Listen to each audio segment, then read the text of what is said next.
Namaste, Jai Kali, Jai Mahadev, Jai Bharat. I hope everyone's doing good and taking good care of themselves. Remember, if you're fit and fine, you can take better care of your loved ones. So today we are going to talk about one more phobia. And today we are going to talk about thalassophobia. I repeat, thalassophobia. So what is thalassophobia? So thalassophobia is a kind of it's defined as this persistent fear of vast, deep, and often dark bodies of water that feel dangerous. Specifically, thalassophobia describes a person's fear of great unknown in the water right below their feet. So let me simplify it. What is thalassophobia? It is the fear of very dark kind of water that you can't look through. When we are, some of the times we are on those clear beaches where we can see, or if it's blue, light blue, we feel better, that okay, fine. But the moment if there is a dark creek of water, a dark river that you can't see through, or it's absolutely in a way not opaque at all, not clear, it's all muddy, dark. Yeah. So those kind of water bodies are, I mean, people are scared of, and that fear of those dark water bodies is known as thalassophobia. Yeah. So now let us now get into signs and symptoms. There are physical symptoms of thalassophobia that include, again, rapid heart rate, trembling, sweating, shortness of breath and breathlessness, abnormal breathing, rapid breathing, dry mouth, lightheadedness, shaking, butterflies in the stomach, not the literal butterflies, but yes, I mean, like, you know the feeling. Yeah. So that is there. Apart from that, headache, dizziness, nausea, chest pain, confusion, chills, hot flashes, or sweating. So these are some of the physical symptoms of thalassophobia. I mean, like, when a person is scared and they are brought near such dark waters, this is all what it shows physically. Now let us understand what are the emotional symptoms also. So some of the emotional symptoms of thalassophobia can be just as disruptive as and can be just as disruptive, and can also include dread. Yeah. Avoid being around large water bodies of what large bodies of water.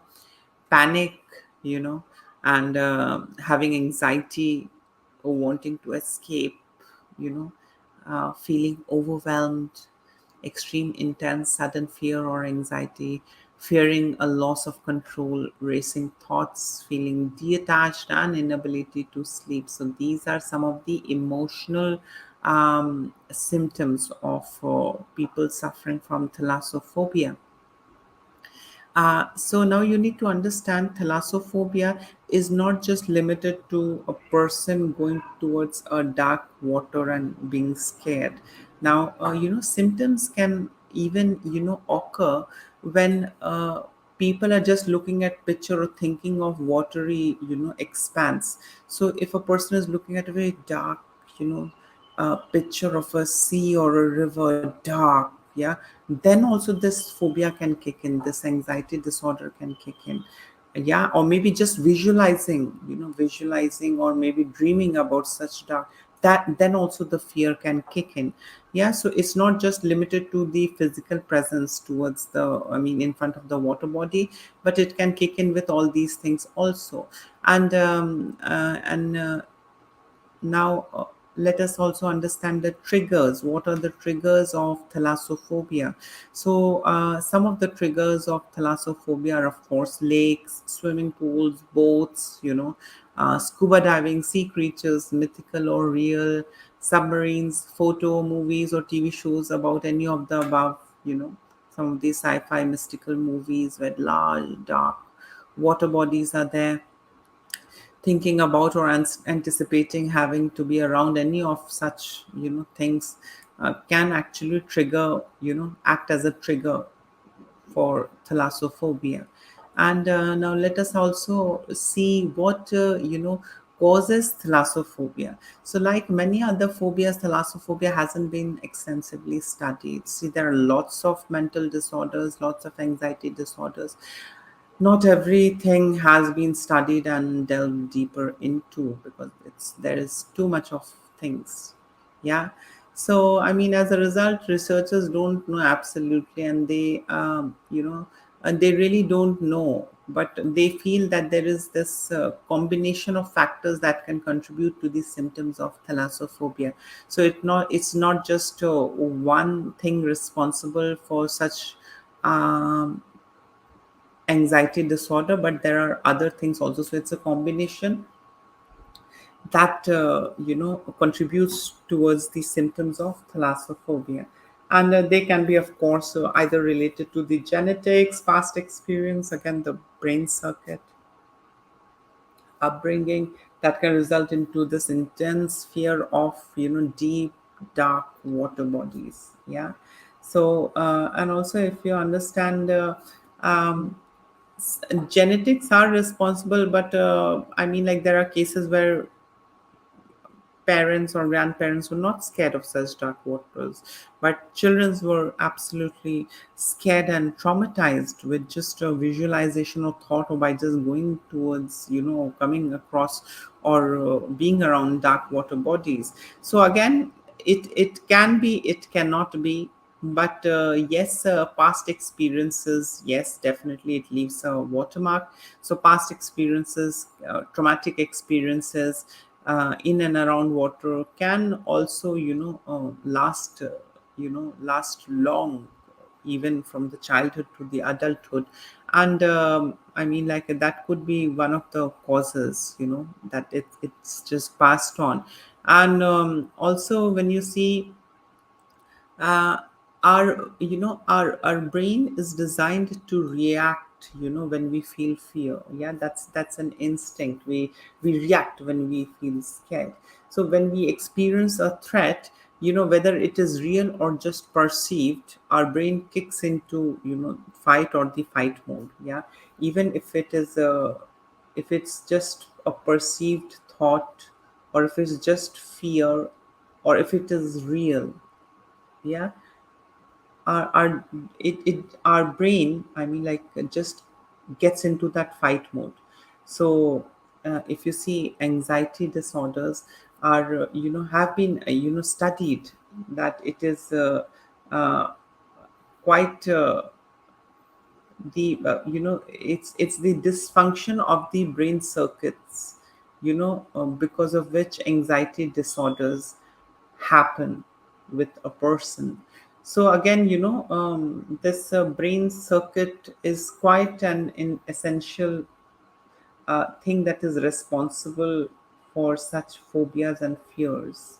Yeah. And I mean, that is one of the factors, one of the reasons to look into.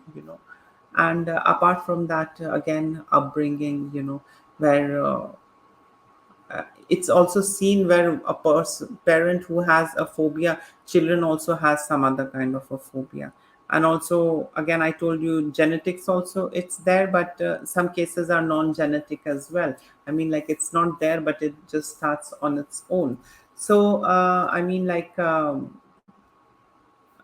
overall, if you see, the dysfunctionality in our brain circuit is responsible past experience and upbringing. See, for example, I was not exposed to uh, sea or river, and so I was very scared in the childhood. But later on, when I was I started doing the swimming in the school and all of those activities, and when we used to go to those seashores and beaches, then gradually I started having a little bit of fear, but I could manage. I was scared, but I was able to manage. But after some time, I did not have that much of fear. So, if you see, a healthy exposure also helps. So, by just excusing yourself, or by just keeping yourself away from it, you might not be ever able to, overcome any such phobias. So yes, one should expose himself or herself or themselves uh, into such things where they are scared, and that is one of the first steps to manage and have a healthy relation with your own self. By just constantly running away, it doesn't work. And now if you see uh, again, one of the best you coping mechanism, or rather you can say easiest ways to manage this kind of phobia that we are talking about, thalassophobia, is again deep breathing, visualization. PMR is also quite helpful, progressive muscle relaxation. And once a person learns this technique, it helps to overcome quite a lot of anxiety and self-help exposure. So it's not that it can't be managed. uh, and again, above all, I mean, all other kinds of treatment, the most potent one in thalassophobia is also CBT, cognitive behavioral therapy. And it helps. Talking helps.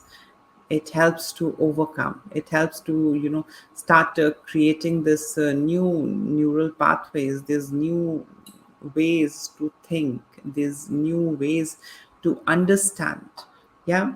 So yes, this was all about thalassophobia. So I mean, in case if you have it, or if someone of your close ones are suffering from thalassophobia, or if you have any such incident that you would like to share, you can of course comment below.